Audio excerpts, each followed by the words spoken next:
Let's take a look at the competition as it continues. There are two more matches that we've got to go through and give you all some picks. Chicago Red Stars versus Racing Louisville FC is going to take place on Saturday at 8 p.m. Eastern. You can catch that on Paramount Plus. Look, both of these teams at this point, I think, have a lot of familiarity with each other. We're talking about two teams that will now have played each other 3 times in just the course of a month. Was on some media availability with the Chicago Red Stars today. Got to chat a little bit with head coach Chris Petroselli, and he alluded to that as maybe being a little bit of a challenge in terms of team preparation this week for a regular season. So while there's general disappointment among the Red Stars team that they fell just a little bit short of advancing to a spot in the Challenge Cup semifinals, there was renewed enthusiasm about preparing for a regular season, but there was right back to that little bit of a mental grind in that actually we're preparing for this regular season, and this first game is going to be the third time we face this team in less than a month. So it maybe is presenting some interesting challenges for both of these teams going into the regular season. All that being said, these Red Stars are still looking for a win against this Racing Louisville franchise. And Racing Louisville has made it very, very hard for the Red Stars to go ahead and get that officially against them. But Racing has had a win before the Red Stars in the past. When we're looking at this one, Chicago's the host. Lisa, who are you looking at to have an impact in this game? And do you think someone's going to come out on the other side of a win or a loss here definitively? So before I dive into this, I want to ask you, because you did join the Chris Petroselli Chicago media availability, updates on statuses of availability of players. Mallory Pugh's been out, concussion protocol, Morgan Gautrat, another player. Any updates you can share with the class? Yeah, absolutely. I did ask Chris Petroselli in terms of the personnel who. Before I make my picks, I want to know. You wanted, actually, that's the one thing we need to know, right? I think a lot of people are looking at that as well. But while there's nothing official yet in terms of an availability report, in terms of that preparation that the team has been going through this week, Petroselli did say that Mallory Pugh was participating in very limited things with the team throughout trainings. She was someone who was placed on concussion protocol out of that penultimate game of the Challenge Cup. So she was unavailable for that very last Challenge Cup game against Kansas City Currents, and there is no official status yet of her availability come game day on this opening weekend for regular season. But the positives there are that she is participating in some very small and minor team practice things throughout the week. Morgan Gautrat, on the other hand, is a little bit further away. He mentioned her time this week in preparation has mostly been with the physical trainers and the PT side of things in terms of trying to get back to full fitness. So, I mean, these are two big pieces for the Red Stars here, Lisa. So it's looking and sounding perhaps as if somebody like Mallory Pugh could be more of a game day decision. But I think what was most impressive coming out of some of this Red Stars media availability was getting able to also chat with players like Ella Stevens, players like Amanda Kowalski, and they are of the mindset of just continuing to trust their process and the belief in the shape that they've been coming out in terms of their style of play. So while the personnel might change a little bit or have to, adjustments might have to be made there, they're committed to how they're playing this year so far. So that's kind of the energy that was coming out from either the coaching side or the player side of this media availability. So questionable on Pugh, most likely no on Morgan Gautrat, but one player that is there will be playing, Alyssa Nair, goalkeeper for the Red Stars. Yep. And that is a huge, huge piece for Chicago because the last time Chicago came out, Alyssa Nair had a tremendous, tremendous game. So looking at the Challenge Cup, late in March, these two teams, Chicago and Racing Louisville, came to a 0-0 draw. In the end of April, the last time they played, 1-1, a goal from Amanda Kowalski, and then a set piece goal from Amina Ekic. So these teams aren't necessarily scoring a lot.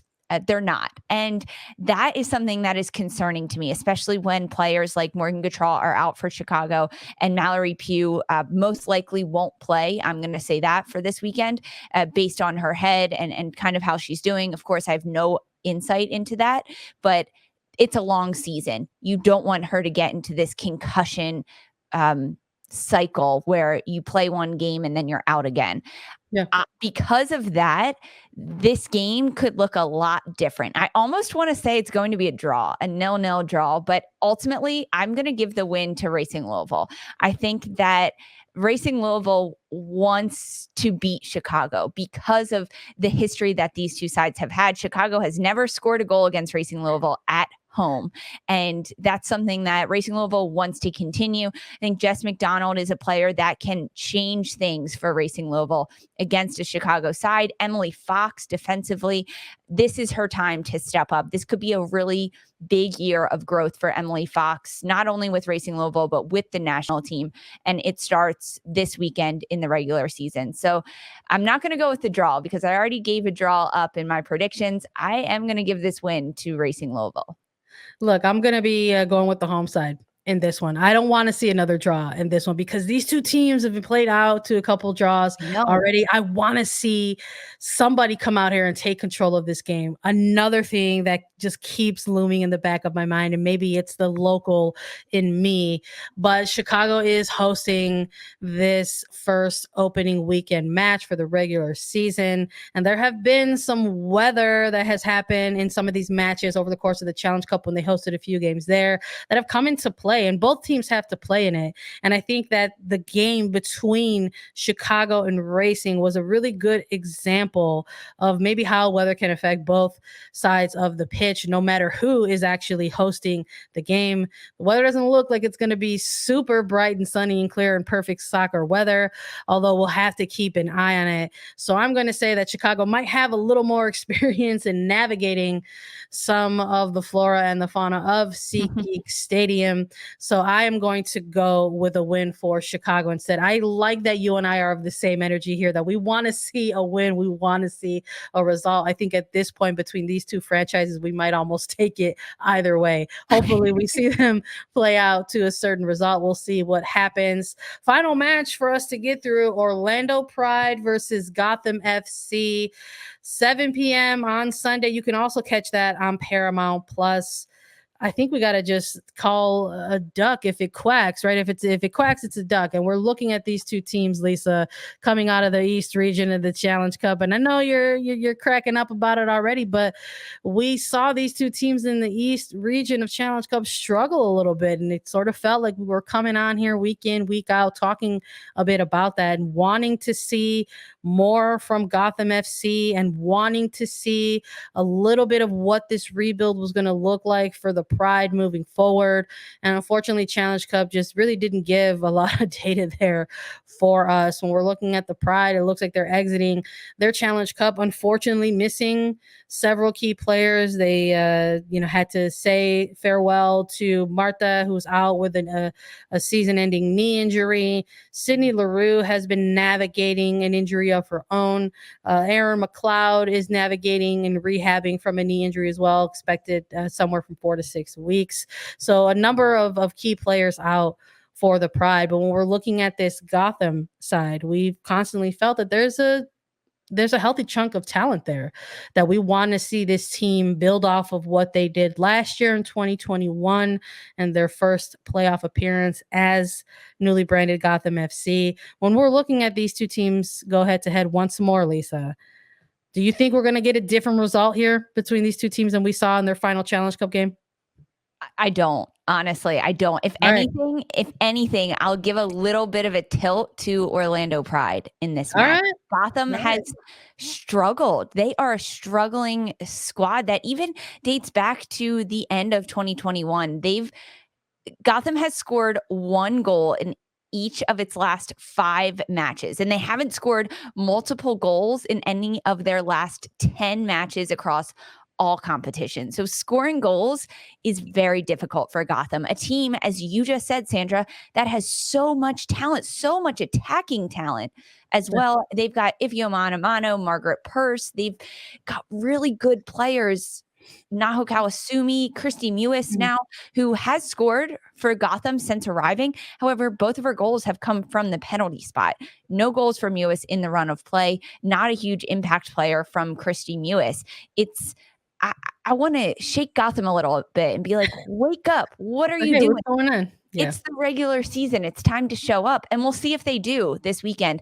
However, I think that because the expectations for Gotham to be so much better than they are on that team, and they can feel those expectations. They know that they are not performing as well as they could be, they should be, and as well as they want to be. Whereas Orlando is a team that coming into this season, even the Challenge Cup, we've known that they were going to struggle a little bit. And then losing big players like Marta, Sydney Leroux being on limited minutes, having a brand new coach to the professional game in Amanda Cromwell. There's a lot of moving parts for Orlando that there was a lot of pressure on them to do well, which allows them to play a little bit freer, especially against a team like Gotham. So they just played them. They're coming back into this match. I see this as a draw, frankly. If anything, I'll give Orlando a little bit of a lean towards them, a little bit of a tilt towards them. But otherwise, I go draw in this match. Does something like a home field advantage for Orlando, do you think that that might be something that comes into play with this one, but or not? Because again, we're kind of seeing a little bit of a repeat of the closeout of Challenge Cup for those two. I don't think it's a huge factor for Gotham. Maybe for Orlando, it gives them a little bit more of a boost, but Exploria Stadium isn't that difficult of a place to go into for a team like Gotham to travel there and to go into that stadium. It's not that hostile. It's not anything like Providence Park, which is one of the most difficult places to play in the world in the NWSL, of course. However, for Orlando, it might give them a bit of a boost knowing they have their supporters there, being comfortable with the humidity and the heat that's in Orlando. But perhaps it gives them that little bit of an edge. Honestly, I think the edge for Orlando comes from just not having a lot of pressure to be the best in the league right now. Yeah, I'm with you too on in terms of the attack for Gotham and what we're looking at there or lack of. You know, the pieces that they have there, the ones that they had from last year, whether it's an Anamano or a Purse or a Monahan, and then looking at the addition of Mewis and wanting to see a little bit more interchange between that kind of cluster that we're seeing from Gotham to just try to produce a little bit more. It's almost like we're seeing the action, but we're not seeing the end results. I mean, we're looking at someone like Purse, who's, yes, second on the team right now in terms of total shots. But when you're looking at her on target percentage, 18%, it's questionable at best. Yeah. You're talking about this, so the questionable shot selection just not matching up, and perhaps it's a bit of, like I was talking about earlier, you know, the fact that this is the early stage of the season. Maybe it's still shaking off some of the preseason rust. Perhaps it's getting, you know, re-familiar with the team after having a little bit of an off season, etc. But you know, we have said it kind of week in and week out. We want to see more from these players because of what they were producing last year. It was very exciting, and it sort of felt like the real beginnings of something. And now we're just sort of seeing it kind of still trying to maybe it's taken a little bit of a plateau. I won't say it's taken a huge dip, but it's definitely flatlined a little bit. We're talking about an attack from Gotham that was second in total goal productions over the course of Challenge Cup. There just wasn't a lot there. So hopefully we get to see a little bit of a different energy from this team going into regular season. And I'm going to throw a pick behind it. I'm going to say that Gotham walks away with the win in this one. They want to start off their regular season and forget about the Challenge Cup that they just had and start taking the long grind of a regular season into another playoff push. So hopefully we get to come on back here and talk about the match and how that shook out.